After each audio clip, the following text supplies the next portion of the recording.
The rain drummed against the windows of Riverside Funeral Home like accusations I'd heard whispered for months. I stood at the back of the room, my black dress hanging loose on a frame that had shed 20 pounds since Robert's diagnosis. 43 years of marriage, and I was relegated to the margins of my own husband's funeral. Robert's mahogany casket dominated the front of the room, surrounded by elaborate flower arrangements I hadn't chosen. White lilies and roses, his mother's favorites, not his. Everything about this day had been orchestrated by his family, particularly his sister Margaret, who'd swooped in during his final weeks like some avenging angel of propriety. "She looks guilty, doesn't she?" The whisper came from behind me. I didn't turn around.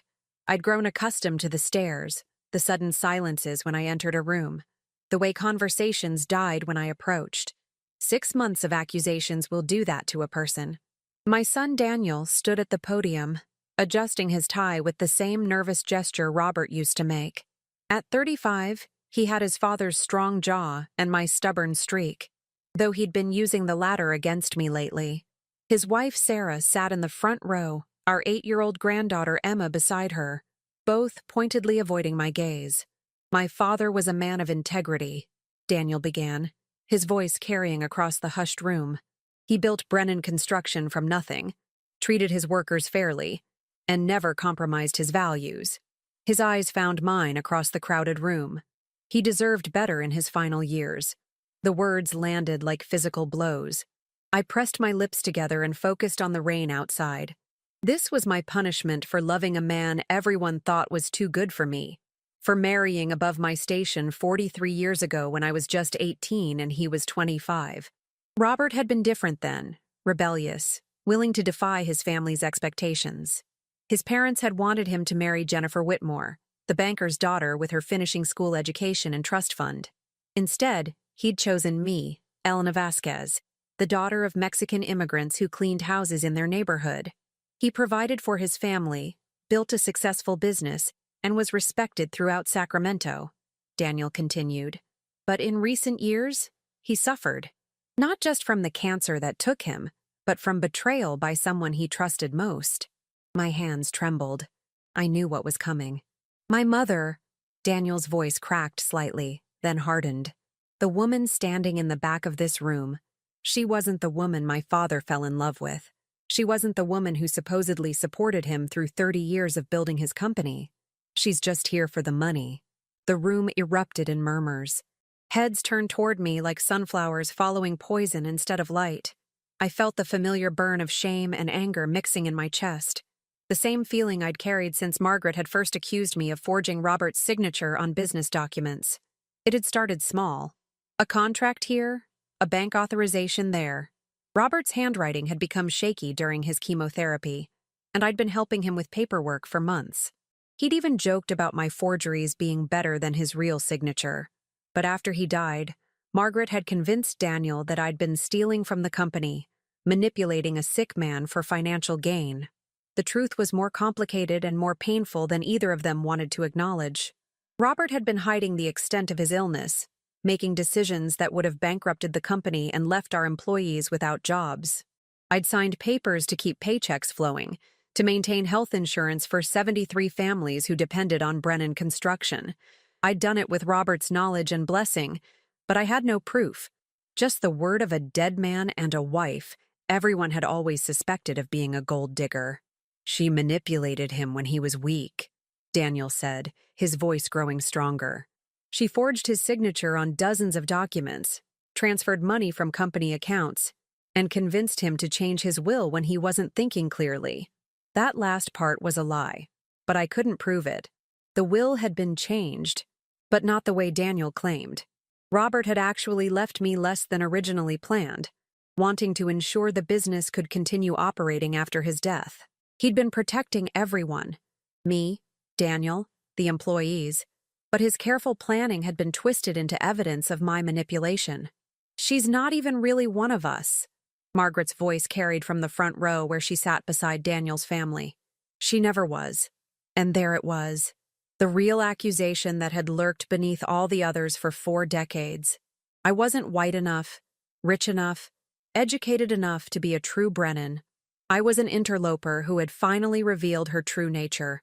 The funeral director moved toward the front, clearly uncomfortable with the direction of the service. But before he could intervene, the back doors opened with a sharp bang that made everyone turn. A man in an expensive gray suit walked in, his shoes clicking against the polished floor. He carried a leather briefcase in one hand and a tablet in the other.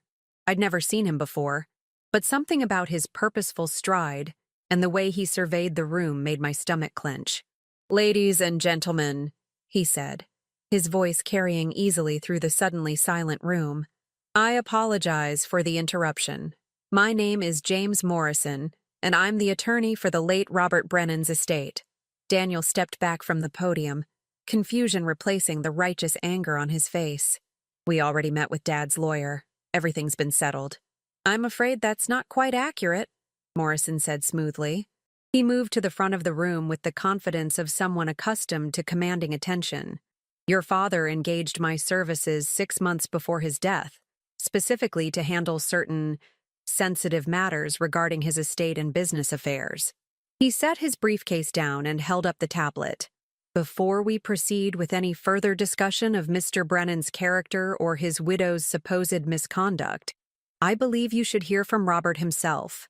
The tablet screen flickered to life, and suddenly Robert's face appeared, gaunt from chemotherapy but unmistakably alive and alert. The timestamp in the corner showed the recording was made just 3 weeks before his death.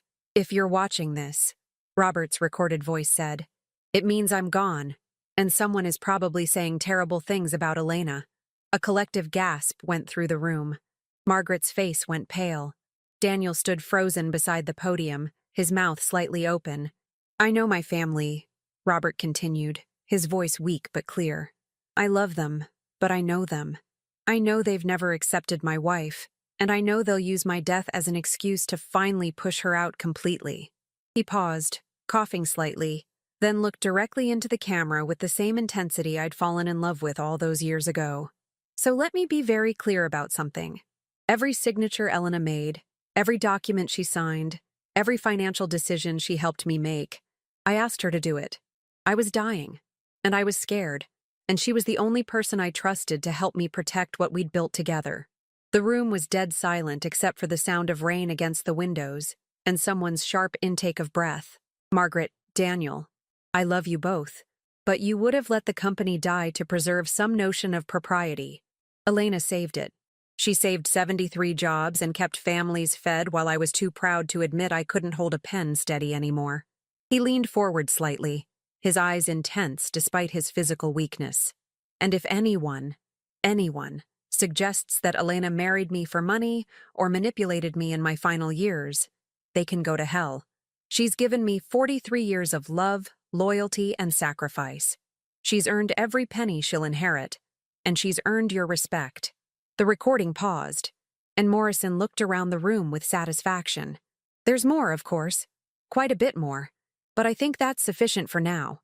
I stood in the back of that funeral home, watching the faces of people who had just spent 20 minutes destroying my character, and I felt something shift inside my chest. Not vindication exactly, but something harder and more useful. I walked toward the front of the room, my heels clicking against the floor in the sudden silence. When I reached Daniel, I stopped and looked up at my son, my baby who I'd rocked through fevers and cheered at Little League games and held when his first girlfriend broke his heart. "I'll be at the house tomorrow morning to collect my things," I said quietly. "After that, you won't see me again unless you want to." I turned and walked out of that funeral home into the Sacramento rain, leaving behind 43 years of trying to prove I belonged somewhere I never would. Behind me, I could hear Morrison's voice resuming, the tablet still playing Robert's words, but I didn't need to hear the rest. I knew what my husband had said, because I'd been there when he'd recorded it, holding his hand while he tried to protect me from exactly what had just happened. The Funeral Part 1. The Break. The rain drummed against the windows of Riverside Funeral Home like accusations I'd heard whispered for months. I stood at the back of the room, my black dress hanging loose on a frame that had shed 20 pounds since Robert's diagnosis, 43 years of marriage, and I was relegated to the margins of my own husband's funeral. Robert's mahogany casket dominated the front of the room, surrounded by elaborate flower arrangements I hadn't chosen. White lilies and roses, his mother's favorites, not his. Everything about this day had been orchestrated by his family, particularly his sister Margaret, who'd swooped in during his final weeks like some avenging angel of propriety. "She looks guilty, doesn't she?" The whisper came from behind me. I didn't turn around. I'd grown accustomed to the stares, the sudden silences when I entered a room, the way conversations died when I approached. 6 months of accusations will do that to a person. My son Daniel stood at the podium, adjusting his tie with the same nervous gesture Robert used to make. At 35, he had his father's strong jaw and my stubborn streak, though he'd been using the latter against me lately. His wife Sarah sat in the front row, our 8-year-old granddaughter Emma beside her, both pointedly avoiding my gaze. "My father was a man of integrity," Daniel began, his voice carrying across the hushed room. "He built Brennan Construction from nothing, treated his workers fairly, and never compromised his values." His eyes found mine across the crowded room. He deserved better in his final years. The words landed like physical blows.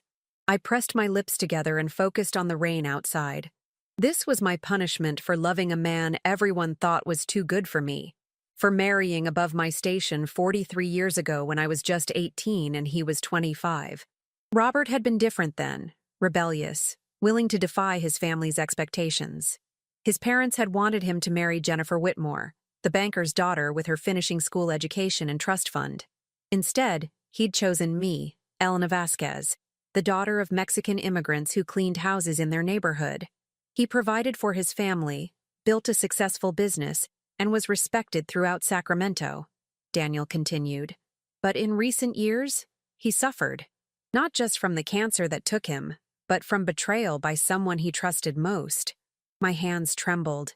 I knew what was coming. "My mother," Daniel's voice cracked slightly, then hardened. "The woman standing in the back of this room, she wasn't the woman my father fell in love with. She wasn't the woman who supposedly supported him through 30 years of building his company. She's just here for the money." The room erupted in murmurs. Heads turned toward me like sunflowers following poison instead of light. I felt the familiar burn of shame and anger mixing in my chest, the same feeling I'd carried since Margaret had first accused me of forging Robert's signature on business documents. It had started small. A contract here, a bank authorization there. Robert's handwriting had become shaky during his chemotherapy, and I'd been helping him with paperwork for months. He'd even joked about my forgeries being better than his real signature. But after he died, Margaret had convinced Daniel that I'd been stealing from the company, manipulating a sick man for financial gain. The truth was more complicated and more painful than either of them wanted to acknowledge. Robert had been hiding the extent of his illness, making decisions that would have bankrupted the company and left our employees without jobs. I'd signed papers to keep paychecks flowing, to maintain health insurance for 73 families who depended on Brennan Construction. I'd done it with Robert's knowledge and blessing, but I had no proof. Just the word of a dead man and a wife everyone had always suspected of being a gold digger. "She manipulated him when he was weak," Daniel said, his voice growing stronger. "She forged his signature on dozens of documents, transferred money from company accounts, and convinced him to change his will when he wasn't thinking clearly." That last part was a lie, but I couldn't prove it. The will had been changed, but not the way Daniel claimed. Robert had actually left me less than originally planned, wanting to ensure the business could continue operating after his death. He'd been protecting everyone, me, Daniel, the employees, but his careful planning had been twisted into evidence of my manipulation. "She's not even really one of us," Margaret's voice carried from the front row where she sat beside Daniel's family. "She never was." And there it was, the real accusation that had lurked beneath all the others for 4 decades. I wasn't white enough, rich enough, educated enough to be a true Brennan. I was an interloper who had finally revealed her true nature. The funeral director moved toward the front, clearly uncomfortable with the direction of the service. But before he could intervene, the back doors opened with a sharp bang that made everyone turn. A man in an expensive gray suit walked in, his shoes clicking against the polished floor. He carried a leather briefcase in one hand and a tablet in the other.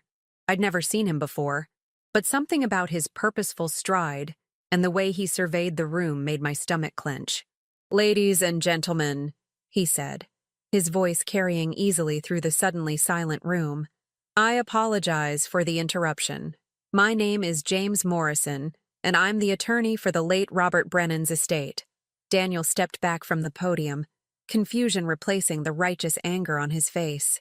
"We already met with Dad's lawyer. Everything's been settled." "I'm afraid that's not quite accurate," Morrison said smoothly. He moved to the front of the room with the confidence of someone accustomed to commanding attention.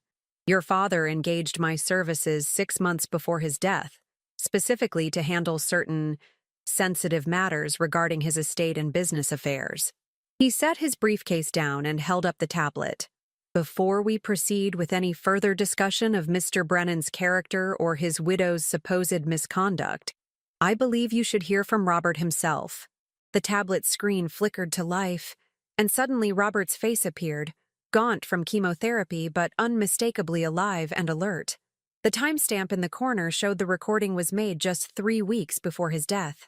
"If you're watching this," Robert's recorded voice said, "it means I'm gone, and someone is probably saying terrible things about Elena." A collective gasp went through the room. Margaret's face went pale. Daniel stood frozen beside the podium, his mouth slightly open. "I know my family," Robert continued, his voice weak but clear. "I love them, but I know them. I know they've never accepted my wife, and I know they'll use my death as an excuse to finally push her out completely."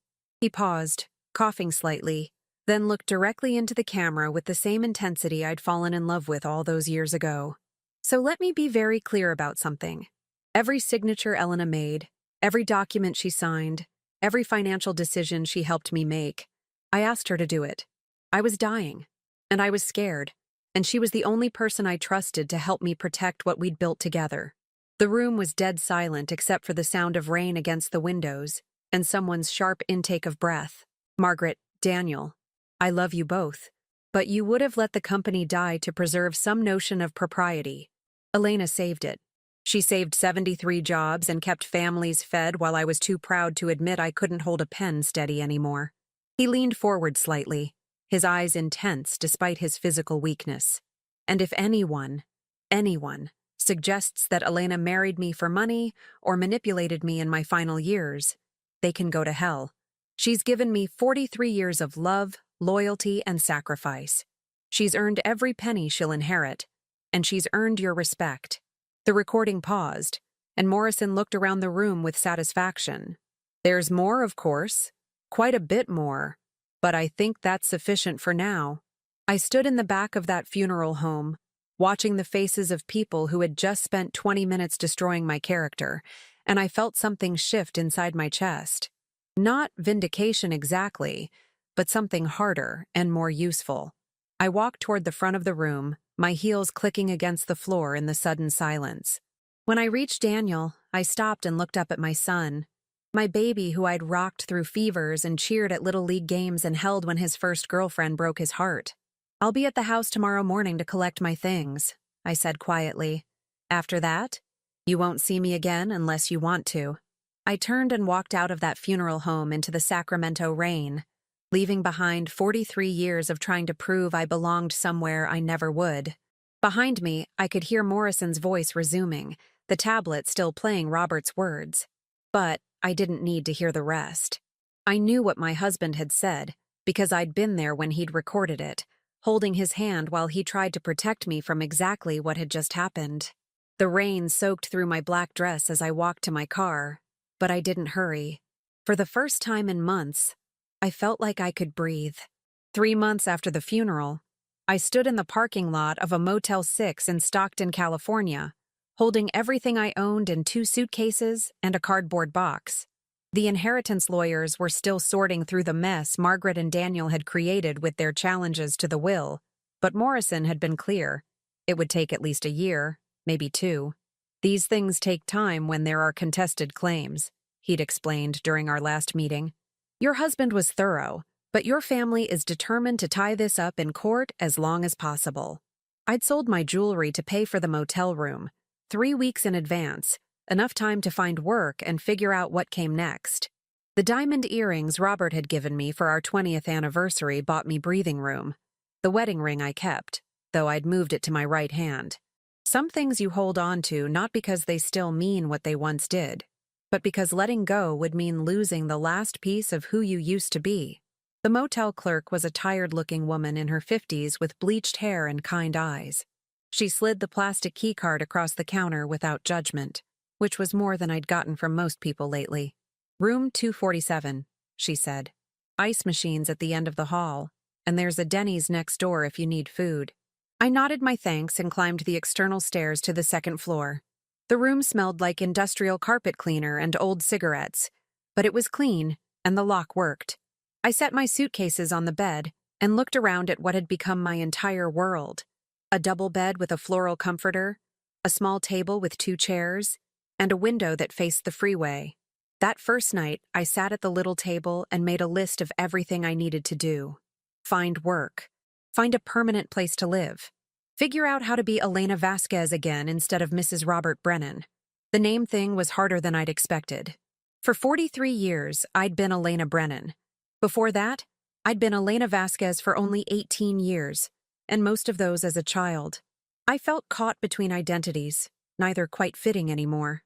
I spent the next morning walking through downtown Stockton, looking for help wanted signs. The city was nothing like Sacramento. Smaller, grittier, full of people who looked like they were getting by rather than getting ahead. It felt like a place where you could disappear if you wanted to, and I very much wanted to. The first job I found was at Casa Flores, a Mexican restaurant on Pacific Avenue. The owner, Maria Santos, was a woman about my age, with silver hair pulled back in a neat bun and flour permanently embedded under her fingernails. "You speak Spanish?" she asked when I inquired about the dishwasher position advertised in the window. "Sí, claro," I replied, slipping into the language I'd learned from my parents but rarely used anymore. It felt rusty but familiar, like putting on clothes you'd forgotten you owned. She studied my face for a moment. "You're not from around here?" "No, I'm starting over." Something in my voice must have resonated with her because she nodded slowly. "Can you work nights? Tuesday through Saturday, 6 to midnight?" "Yes. It's hard work. Hot, wet, never stops during dinner rush. $8 an hour, cash." I almost laughed. $8 an hour. Robert had spent more than that on coffee some mornings. But I nodded. "When do I start?" "Tonight. Wear clothes you don't mind getting dirty." I bought work clothes at a thrift store down the street. Black pants, white t-shirts, and non-slip shoes that had seen better days. Standing in the dressing room mirror, I looked like my mother had when she'd worked in other people's kitchens. The circle was completing itself in ways I hadn't expected. That night, Maria introduced me to the kitchen staff as Elena. Not Elena Brennan or Mrs. Brennan, just Elena. It was the first time in years that my name had stood alone, without the weight of someone else's identity attached to it. The work was exactly as hard as Maria had promised. The kitchen was a furnace during the dinner rush. Plates came back scraped but still greasy, and the industrial dishwasher filled the air with steam that left my hair limp and my clothes damp. My hands, soft from years of manicures and lotion, cracked within the first week. But there was something almost meditative about it. Load the racks, spray the dishes, slide them through the machine, unload them hot and clean. No decisions to make, no signatures to forge, no one questioning my motives or my right to be there. Just work, pure and simple. The other kitchen workers, mostly young men from Guatemala and El Salvador, were polite but distant at first. I was clearly not from their world, despite my skin color and ability to speak Spanish. My hands were too soft, my posture too straight, my clothes too new even when they were secondhand. But after a few weeks, when they saw I wasn't going to quit or complain, they began to include me in their conversations. I learned about their families back home, their dreams of bringing children to America, their fears about immigration raids. Their stories made my problems feel both smaller and more universal at the same time. It was Carlos, a 19-year-old from Honduras, who taught me the most important lesson about invisibility. "The thing about working in kitchens," he said during a break one night, sharing a Coke with me behind the restaurant, is that people see through you. You bring them their food, clean their tables, wash their dishes, but you're not really there to them. It's like being a ghost. I thought about that as I walked back to the motel that night. Being a ghost had its advantages. No one expected anything from ghosts. No one judged them or questioned their right to exist. They just moved through the world, doing what needed to be done, leaving barely a trace. I started paying attention to other ghosts. The woman who cleaned the motel in the early mornings, moving efficiently from room to room with her cart full of supplies. The man who delivered bread to Casa Flores before dawn, speaking softly in Spanish with Maria before disappearing back into the darkness. The cashier at the corner market who worked 16-hour days to send money to family in Mexico. These people kept the world running, but the world barely acknowledged their existence. There was a strange freedom in that kind of invisibility, but also a terrible weight. They were essential but expendable, valued but not seen. After 2 months at Casa Flores, I'd saved enough money to rent a small studio apartment above a laundromat on El Dorado Street. The apartment was tiny, just one room with a kitchenette and a bathroom that had seen better decades, but it was mine. The constant hum of washing machines below became a lullaby of sorts, regular and mechanical and soothing. I furnished it with items from garage sales and thrift stores, a fold-out couch that doubled as a bed, a small table and one chair, a coffee maker that had clearly been someone's wedding gift in 1987. Everything I owned could fit in the back of a pickup truck, and there was something liberating about that simplicity. The lawyer Morrison called every few weeks with updates. Daniel and Margaret were fighting the will on multiple fronts, claiming I'd coerced Robert, that he'd been mentally incompetent, that the video testimony was somehow fraudulent. Each challenge cost money and time, eating away at whatever inheritance I might eventually receive. "They're hoping to exhaust your resources," Morrison explained during one call. "Force you to settle for less than you're entitled to." "Let them," I said. "I'm not going anywhere." But privately, I wondered if I wanted the money anymore. The life it would buy me, the house in the suburbs, the respectability, the constant need to prove I deserved it, felt foreign now. I'd grown accustomed to the rhythm of my new existence. Work, sleep, work, sleep. No complications, no expectations, no one to disappoint. One evening in late October, I was walking home from Casa Flores when I heard shouting from an alley behind the Dollar General. A woman's voice, frightened and angry. A man's voice, louder and threatening. I should have kept walking. Invisible people don't get involved. Ghosts don't play hero. Instead, I pulled out my phone and called 911 as I moved toward the alley. The woman was backed against a dumpster, a man about twice her size blocking her path. Even in the dim light, I could see she was young, maybe 19 or 20, and terrified. "Police are on their way," I called out, my voice carrying more authority than I felt. The man turned toward me, his face flushed with alcohol and anger. "Mind your own business, lady."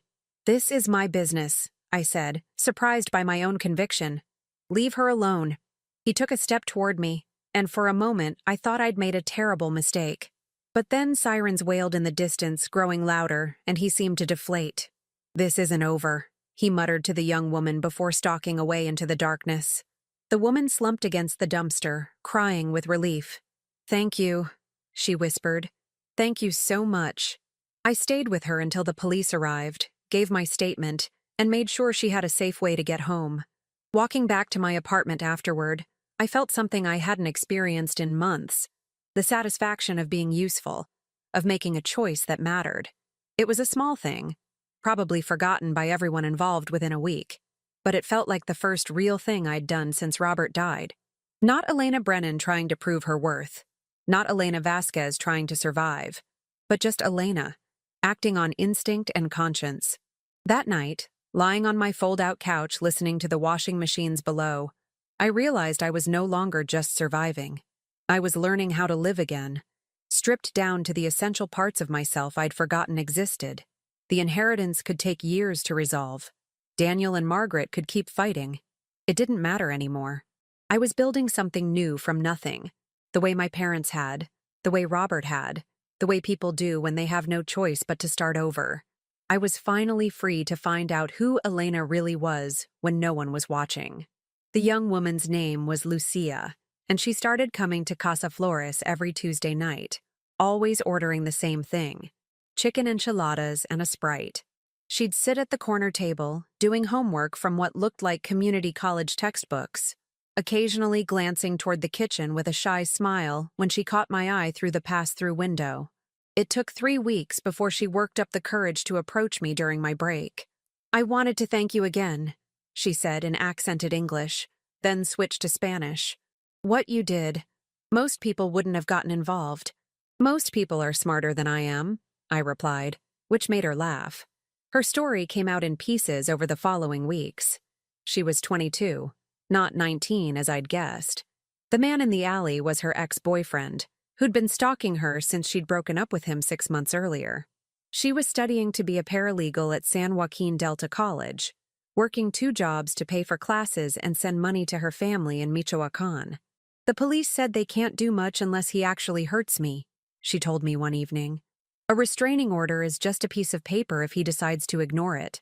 I knew that frustration intimately, the way systems fail people who need protection most, especially women without resources or connections. But I also knew something Lucia didn't. I'd spent 43 years married to a man who built things, who understood how systems worked and how to navigate them. "Have you documented everything?" I asked. "Every time he shows up at your work or school? Every threatening text or call?" She nodded. "I have a whole folder, but the police say it's not enough. Maybe the police aren't the right people to help you." I spent that weekend researching, using the computer at the public library to learn about resources I'd never needed before. Domestic violence advocates, legal aid clinics, organizations that helped women navigate the system when the system didn't want to help them back.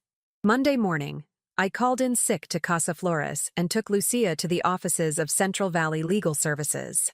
The intake counselor was a harried-looking woman named Janet, who spoke with the exhausted efficiency of someone who'd heard too many stories like Lucia's.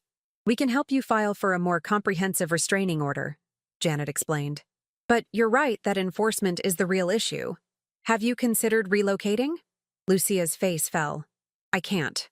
I'm 2 semesters away from my certificate, and I've already paid for this semester. And my jobs. What about changing your routine?" I found myself asking. "Different routes to school, different work schedule, maybe staying with friends instead of going home alone?" Janet looked at me with new interest. "Are you family?" "A friend," I said. But as we walked through the process over the next several weeks, I realized I was becoming something more than that. Lucia needed an advocate, someone who could navigate systems and speak with authority when necessary. Someone who could sit in waiting rooms and make phone calls and show up to court hearings as a witness to her character.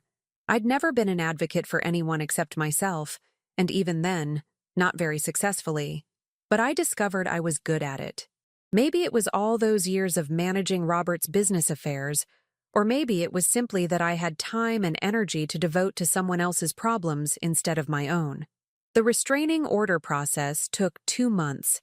During that time, Lucia's ex-boyfriend violated the temporary order 3 times, showing up at her school, following her to work, leaving threatening notes on her car. Each incident meant more paperwork, more police reports, more evidence for the file that grew thicker with each violation. "The system is designed to make you give up," I told Lucia after our 4th trip to the courthouse. "That's how it weeds out people who don't have the time or resources to keep fighting." "But you do," she said. "Have the time, I mean." I thought about that. She was right. For the first time in my adult life, I had no one else's needs to prioritize, no other responsibilities beyond my part-time job at the restaurant. It was a strange kind of freedom, being accountable to no one but myself. The breakthrough came from an unexpected source. Janet at Legal Services mentioned that they were looking for volunteer advocates, people who could help clients navigate the system, accompany them to hearings, and provide emotional support through the process. "It's not legal advice," she explained. "It's more like hand-holding and translation, helping people understand their options and feel less alone in the process." "What kind of training is involved?" I asked. 40 hours over 8 weeks, evening classes mostly. We covered domestic violence law, court procedures, crisis intervention, resource navigation. The next session starts in January. I signed up that afternoon. The training was more intensive than I'd expected. 23 people in a classroom at the community college, mostly women, mostly with their own stories of navigating systems that hadn't served them well. We learned about power dynamics, trauma responses, legal terminology, and how to support someone without trying to save them. Our instructor was a former prosecutor named Carmen Rodriguez, who'd left the DA's office to work in victim advocacy. She was tough, practical, and had no patience for people who wanted to play hero. "Your job is not to fix anyone's life," she told us during the first session. "Your job is to provide information, support, and presence. The client makes the decisions. Always." I thought about that a lot during those 8 weeks. How many times had I tried to fix things for Robert, for Daniel, even for myself? How much energy had I spent trying to control outcomes instead of simply showing up and being present? Lucia's case finally went to court in March. The permanent restraining order was granted, largely because we documented everything so thoroughly. Her ex-boyfriend was also charged with stalking, though his lawyer was already working on a plea deal. "What happens next?" Lucia asked as we left the courthouse. "You live your life," I said. "You finish school, you start your career, you don't let fear make your decisions for you." She hugged me on the courthouse steps, this young woman who'd become the reason I learned how to be useful again. "I don't know how to thank you. Help someone else when you can," I told her. That's how it works. By then, I was already working with 2 other clients through legal services. A woman whose landlord was illegally evicting her, and a man whose disability benefits had been wrongfully terminated. The work was frustrating and often thankless, but it felt more meaningful than anything I'd done in years. Maria at Casa Flores noticed the change in me. "You're different," she said one evening as I was finishing my shift. "More present, maybe? Like you found something you were looking for." I hadn't realized I'd been looking for anything, but she was right. For months, I'd been focused on survival, on getting through each day without falling apart. Now I was thinking about next week, next month, how I could be more effective at helping people navigate systems designed to exhaust them. The inheritance case was still dragging through the courts. Morrison called every few months with updates. Daniel and Margaret's latest challenge, another delay, another legal fee. I'd stopped caring about the money itself, but I'd started caring about the precedent. How many other widows were being put through similar ordeals? How many gave up rather than fight? "There's something else," Morrison said during our last conversation. "Your son has been asking about you, wanting to know if you're okay, where you're living." My stomach tightened. "What did you tell him?" "That you're fine and he can reach out if he wants to. But Elena, he's been having second thoughts. The video testimony, the documentation your husband left, it's made him question what really happened." "It's too late for second thoughts," I said. But that wasn't entirely true. Late at night, lying on my fold-out couch, I sometimes thought about Emma, my granddaughter who would be 9 now. I wondered if she asked about me, if she remembered the stories I used to read to her, if anyone had explained why Grandma Elena wasn't around anymore. I pushed those thoughts away. I'd made my choice the morning after the funeral, walking out of that house with my 2 suitcases and my wounded pride. Some bridges, once burned, can't be rebuilt. My new life was smaller, but cleaner. I worked at the restaurant 3 nights a week, volunteered at legal services 2 afternoons a week, and spent the rest of my time learning about systems I'd never had to navigate before. Housing assistance, healthcare advocacy, immigration law. I was building expertise in the mechanics of survival, becoming fluent in the language of people who fell through cracks. The other volunteers started coming to me with their most complicated cases. I had a talent for paperwork, for understanding bureaucratic processes, for maintaining calm in chaotic situations. Carmen Rodriguez noticed. "Have you thought about going back to school?" she asked after I'd successfully helped a client get his workers' compensation claim approved after 18 months of denials. "You have natural instincts for this work, but formal training would make you even more effective." I laughed. "I'm 61 years old." "So?" The paralegal program at Delta is mostly evening classes. You could keep working, take 2 classes a semester, have your certificate in 2 years. The idea lodged itself in my brain like a seed. Elena Vasquez, paralegal. Elena Vasquez, advocate. Elena Vasquez, standing in courtrooms not as someone's wife or mother or suspected criminal, but as someone who knew how to help. That weekend, I walked through the Delta College campus for the first time since I'd accompanied Lucia to her classes. Students hurried between buildings with backpacks and coffee cups, looking young and determined and full of possibility. At the admissions office, I picked up an application for the paralegal program. "When does the fall semester start?" I asked the student worker behind the counter. "August 28th, she said. "Applications are due by July 1st, but if you're thinking about financial aid, you should apply earlier." Financial aid. Another system to navigate, another form to fill out. But I'd become good at forms, good at systems, good at persistence. Walking back to my apartment that afternoon, I felt something I hadn't experienced since before Robert got sick. Anticipation for the future. Not hope exactly, but curiosity about who I might become if I kept moving forward instead of looking back. The washing machines hummed their familiar rhythm below my feet, and for the first time, the sound felt less like white noise and more like a heartbeat. Steady, reliable. The sound of life continuing whether you're paying attention or not. 3 years into my new life, I graduated from the Delta College Paralegal program with a 3.9 GPA and a job offer from Central Valley Legal Services. Carmen Rodriguez had been tracking my progress through the volunteer program, watching me handle increasingly complex cases with what she called unusual competence for someone without formal legal training. "Most people learn advocacy through trauma," she'd told me during my interview. "You learned it through choice. That makes you different. More objective, less likely to burn out." The salary was modest, $38,000 a year, but it felt like wealth after 3 years of restaurant wages and ramen dinners. More importantly, it was legitimate work, the kind that came with business cards and a desk and the assumption that I belonged there.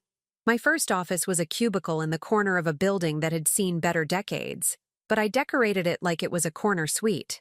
A small plant that somehow thrived under fluorescent lights.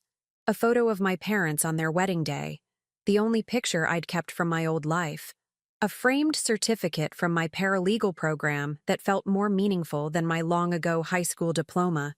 The work itself was exactly what I'd been training for, helping people navigate legal systems that seemed designed to confuse and exhaust them. Domestic violence cases, housing disputes, immigration paperwork, disability claims. Each client was a puzzle to solve, a system to decode, a person who needed someone to sit across from them and say, "Yes, this is complicated, but here's how we're going to handle it." I was good at it in ways that surprised even Carmen. Maybe it was all those years of managing Robert's business affairs, understanding contracts and deadlines and the importance of documentation. Maybe it was the immigrant work ethic my parents had passed down, the belief that any problem could be solved with enough persistence and attention to detail. Or maybe it was simply that I'd learned what it felt like to be powerless, and I was determined to help other people avoid that feeling when possible. My specialty became cases that other advocates found too complicated or time-consuming. The client whose ex-husband had hidden assets in multiple states to avoid paying child support. The immigrant family facing deportation because of a clerical error that had gone unnoticed for 5 years. The elderly woman whose grandson had been slowly draining her bank account while she developed dementia. "Elena gets the impossible cases," became the joke around the office. But they weren't impossible. They just required more patience and creativity than most people were willing to invest. The grandmother case was what changed everything. Dorothy Yamamoto was 83, a retired teacher whose grandson had convinced her to sign a power of attorney just in case something happened. Over 18 months, he'd transferred nearly $200,000 from her accounts to his own, telling her the money was being invested for her benefit. When Dorothy's daughter discovered what was happening, most of the money was gone. The police said it was a civil matter. The bank said they'd followed proper procedures. The lawyer the family consulted said the case would cost more to pursue than they were likely to recover. "Everyone keeps telling me there's nothing I can do," Dorothy told me during our first meeting, her hands shaking not from age but from anger. Like I'm supposed to accept that my own grandson stole my life savings. I spent 2 weeks studying California elder abuse law, discovering that the case was far from hopeless. The grandson had violated multiple statutes, and there were remedies available that no one had bothered to explain to the family. More importantly, there was a pattern. This was the third elderly relative he'd helped with their finances in the past 5 years. It took 8 months to build the case, working with the DA's office, the state's elder abuse unit, and a private investigator who specialized in financial fraud. We recovered most of Dorothy's money and sent her grandson to prison for 2 years. But the real victory was watching Dorothy transform from a confused, ashamed old woman into someone who understood she'd been victimized by a system that had failed to protect her. At the press conference announcing the settlement, she stood at the podium like she owned it. "My case isn't unusual," she said, reading from notes she'd written herself. "This happens to elderly people every day, and we're told there's nothing we can do about it. That's not true. There are laws, there are protections, but you have to know how to use them." The local news picked up the story, then a Sacramento television station, then the state attorney general's office, which was looking for test cases to strengthen elder abuse prosecutions. Suddenly, I was the person reporters called when they needed quotes about elder financial abuse. Legal aid organizations in other counties started referring their most complicated cases to our office. Law schools invited me to speak about creative approaches to victim advocacy. I'd become an expert without meaning to, simply by refusing to accept that complex problems didn't have solutions. The attention made me uncomfortable at first. I'd grown accustomed to invisibility, to doing my work without recognition or scrutiny. But Carmen convinced me that visibility served a purpose. "You're not just helping individual clients anymore," she explained. "You're changing how these cases get handled statewide. That's worth a little discomfort." The state attorney general's office offered me a job, senior victim advocate, working specifically on elder abuse cases. The salary was nearly double what I was making at legal services, and the resources were unlimited compared to what I was used to. I almost said no. The attorney general was a political animal, someone who chose cases based on their media value as much as their merit. But then I thought about all the Dorothy Yamamotos out there, confused and angry and told there was nothing anyone could do to help them. I took the job. My new office was in Sacramento, 30 miles from Stockton, but a world away from the life I'd built over the past 4 years. I kept my apartment above the laundromat and commuted, unwilling to give up the simple ritual of falling asleep to the sound of washing machines. The work was different at the state level. Bigger cases, more resources, but also more bureaucracy and politics. I learned to navigate press conferences and legislative hearings, to translate complex legal concepts into sound bites that news anchors could understand. The inheritance case finally resolved during my second year at the Attorney General's office. Morrison called on a Tuesday morning with news that felt anticlimactic after 5 years of legal warfare. "We've reached a settlement," he said. "Not the full amount your husband intended, but substantial. Enough to change your life if you want it to." The number he quoted was enough to buy a house, travel, retire comfortably. Everything I'd supposedly been scheming for all those years, according to Daniel and Margaret. "What made them settle now?" I asked. "Several factors. The legal bills were mounting, and frankly, your public profile makes it harder for them to maintain their narrative about your character. It's difficult to argue that someone is a gold-digging fraud when they're being quoted in the Wall Street Journal about victim advocacy." I thought about that conversation for weeks afterward. The money itself felt almost irrelevant. I'd learned to live on much less, and my state salary was sufficient for my simple needs. But the vindication meant something, even if it came too late to repair the relationships it was supposed to protect. I used part of the inheritance to establish a fund for legal aid organizations, money specifically earmarked for complex cases that other funders avoided. The kind of cases I'd built my career on, the ones everyone said were impossible until someone proved them wrong. On my 5th anniversary at Legal Services, marked by a small cake in the break room and cards from former clients. Carmen pulled me aside. "I have something to tell you," she said. "The State Bar Association wants to give you their Public Service Award next year for your work on elder abuse advocacy." I stared at her.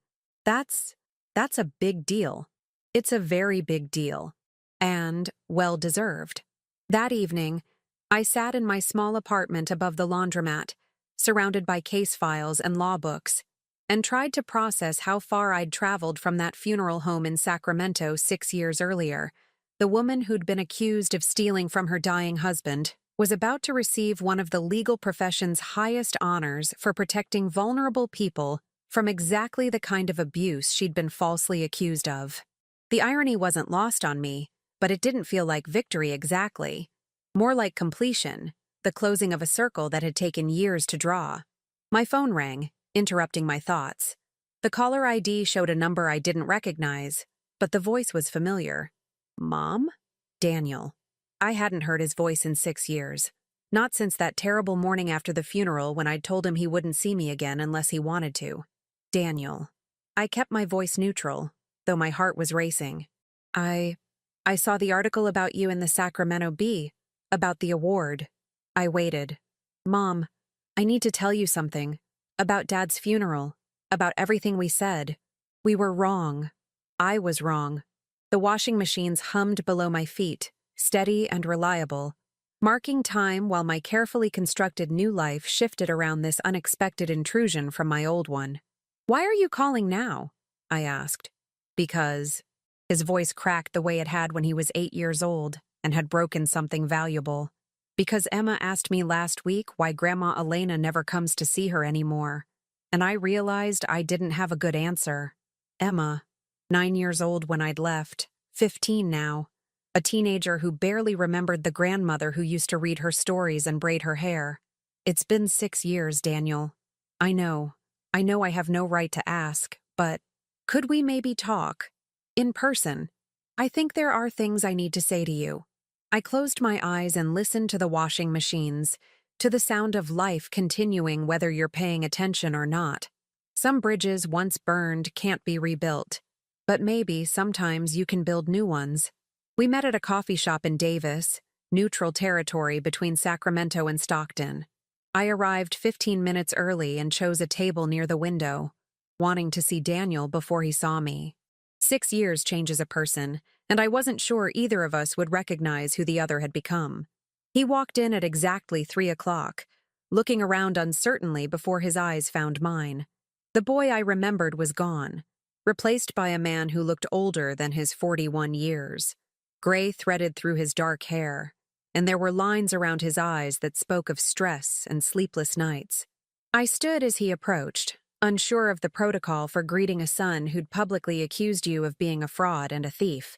He solved the problem by pulling me into a hug that felt desperate and uncertain. "You look good, Mom," he said when we sat down. "Different, but good." "Different how? Stronger, maybe? More yourself?" I almost smiled at that. He had no idea how accurate that assessment was. "Tell me about Emma," I said, because that felt safer than talking about us. His face lit up the way it always had when he talked about his daughter. "She's incredible. 15 now, taller than Sarah, wants to be a marine biologist. She remembers you, you know. The stories you used to tell her about your parents, the way you taught her to braid friendship bracelets." The ache in my chest was immediate and sharp. All those missed years, all those moments I'd chosen not to fight for because my pride was too wounded to bend. "How's Sarah?" "Good. Worried about this meeting, honestly. She never believed what Margaret was saying about you, but she supported me because..." He paused, searching for words. "Because I was so angry, and she didn't know how to help me process what I thought was betrayal." "What changed your mind?"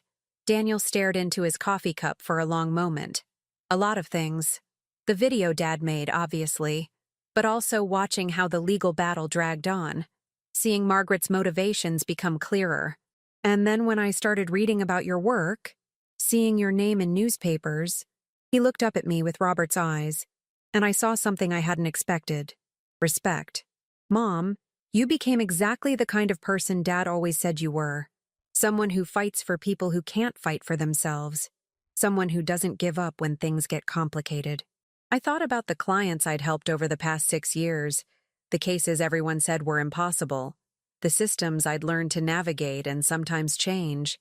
I had good teachers. Dad? Life. We sat in silence for a few moments, the weight of 6 years of absence heavy between us. I need to apologize, Daniel said finally. Not just for the funeral, though that was unforgivable. For letting Margaret poison my thinking. For choosing to believe the worst about you instead of remembering who you'd always been. The apology I'd thought I wanted for 6 years felt different now that it was actually happening. Less satisfying, more complicated. Margaret was grieving too, I said. In her own way. That's generous of you. Not generous. Just true. Grief makes people do terrible things sometimes. Daniel leaned forward. Is there any chance, any possibility that we could try again? Not go back because I know that's impossible, but maybe move forward? I studied his face. This man who was my son but also a stranger. What does that look like to you? I don't know. Maybe starting small. Maybe you could meet Emma again. Let her know her grandmother. Maybe we could... He gestured helplessly. I honestly don't know, Mom. I just know that cutting you out of our lives was wrong, and I want to try to fix it if you'll let me. Before I could answer, my phone buzzed with a text message. Carmen Rodriguez. Emergency at the office. Elder abuse case gone wrong. Need you here ASAP. I looked at the message, then at Daniel. 6 years ago, I would have apologized and explained and made my family crisis the priority. Now, I had other responsibilities, other people who needed me. I have to go, I said. Work emergency.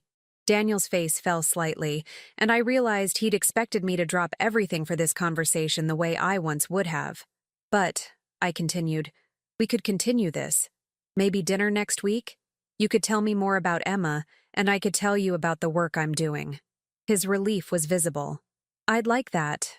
Really. I stood to leave, then paused. Daniel, I need you to understand something. I'm not the same person who left after your father's funeral. I'm not going to spend whatever relationship we might rebuild apologizing for choices I made, or trying to prove I deserve to be in your life. If we do this, it has to be because you want to know who I am now, not because you feel guilty about who you thought I was then. He nodded slowly. I understand. Good.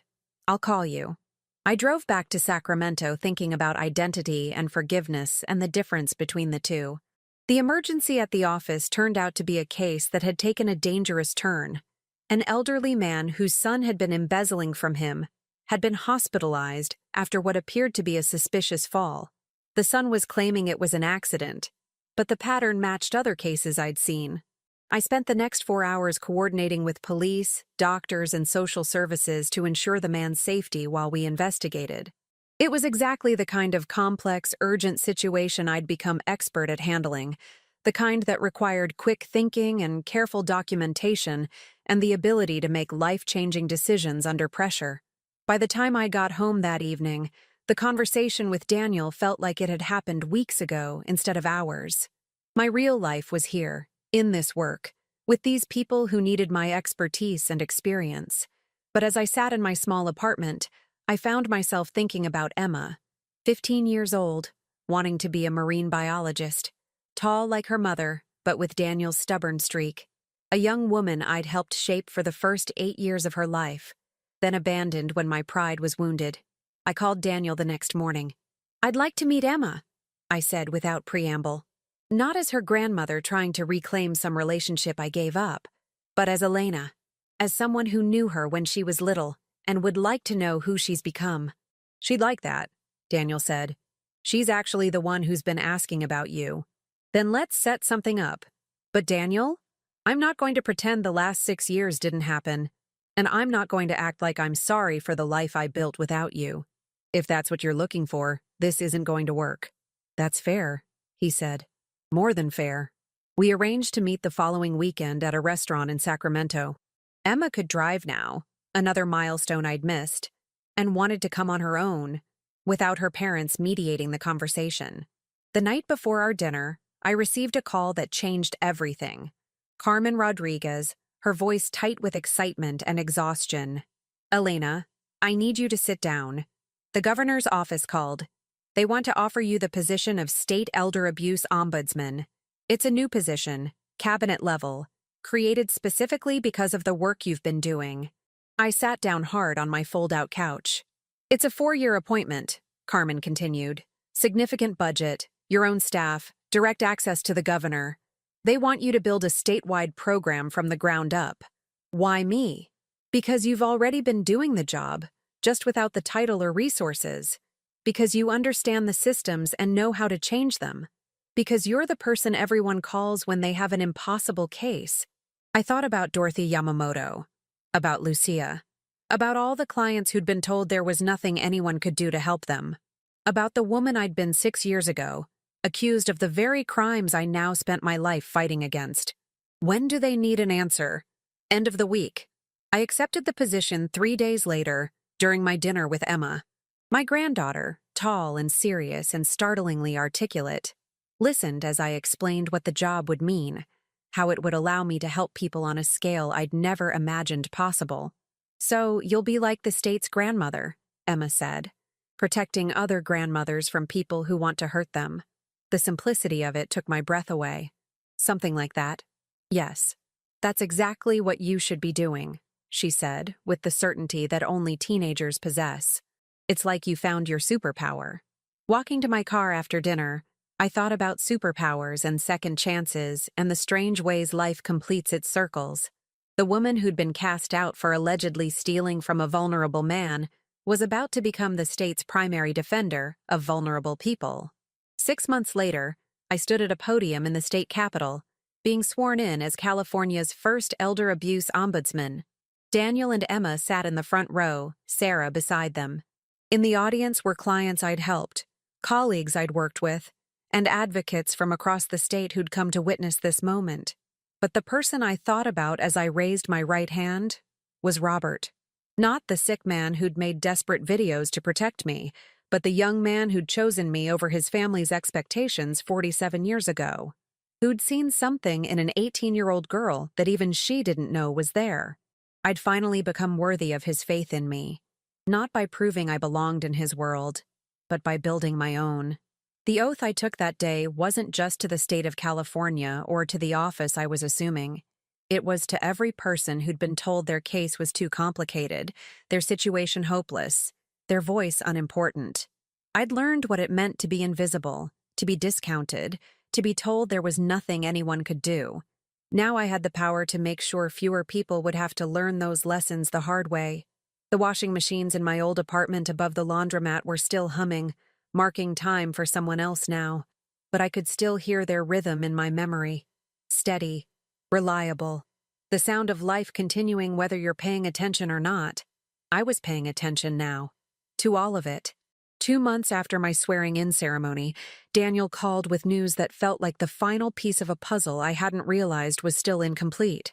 "It's about Margaret," he said, his voice heavy with something between satisfaction and sadness. "She's been arrested." I set down my coffee and gave him my full attention. "For what? Elder abuse? Financial exploitation? Turns out she's been doing to other elderly clients what she accused you of doing to Dad." The irony was so complete, it almost felt scripted.